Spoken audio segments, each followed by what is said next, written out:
Good afternoon and welcome to a packed Olympic Stadium München for the second leg of this exciting final. And here come the Germans now, led by their skipper, Nobby Hagel. They must surely start favourites this afternoon. They've certainly attracted the most attention from the press with their team problems. And let's now see their lineup.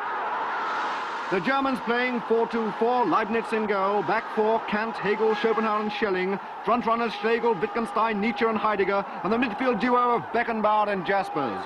Beckenbauer obviously a bit of a surprise there. And here come the Greeks, led out by their veteran centre-half, Heraclitus.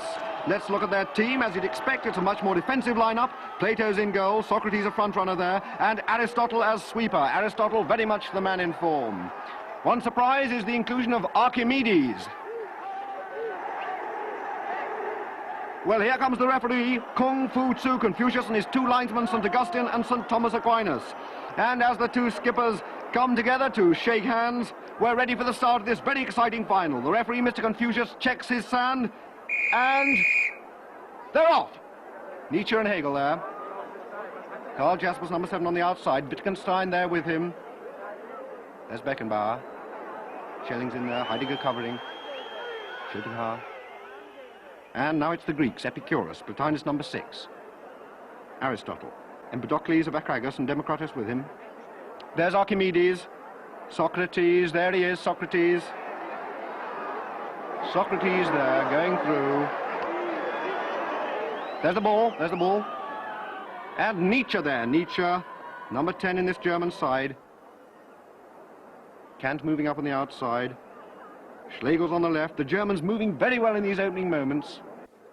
Well, there may be no score, but there's certainly no lack of excitement here. As you can see, Nietzsche has just been booked for arguing with the referee. He accused Confucius of having no free will, and Confucius, he say, name go in book.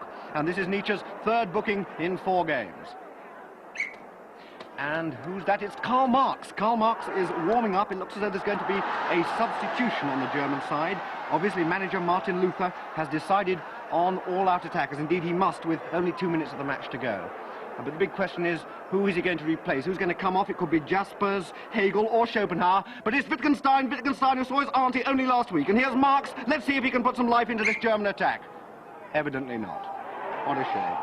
Well now, with just over a minute left, a replay on Tuesday looks absolutely vital. And there's Archimedes. And I think he's had an idea. Eureka! Archimedes out to Socrates. Socrates back to Archimedes. Archimedes out to Heraclitus. He beats Hegel. Heraclitus, a little flick. Here he comes on the far post. Socrates is there. Socrates headed in. Socrates has scored. The Greeks are going mad. Socrates scores. The beautiful cross from Archimedes. The Germans are disputing it. Hegel is arguing that the reality is merely an a priori adjunct of non-naturalistic ethics. Kant, via the categorical imperative, is holding that ontologically exists only in the imagination, and Marx is claiming it was offside. But Confucius has answered them with the final whistle. It's all over. Germany, having trounced England's famous midfield trio of Bentham, Locke and Hobbes in the semi-final, have been beaten by the odd goal. And let's see it again. There it is. Socrates heads in, and Leibniz doesn't have a chance. And just look at those delighted Greeks. There they are, Chopper Sophocles, Empedocles of Acragas. What a game he had. And Epicurus is there, and Socrates, the captain, who scored what was probably the most important goal of his career.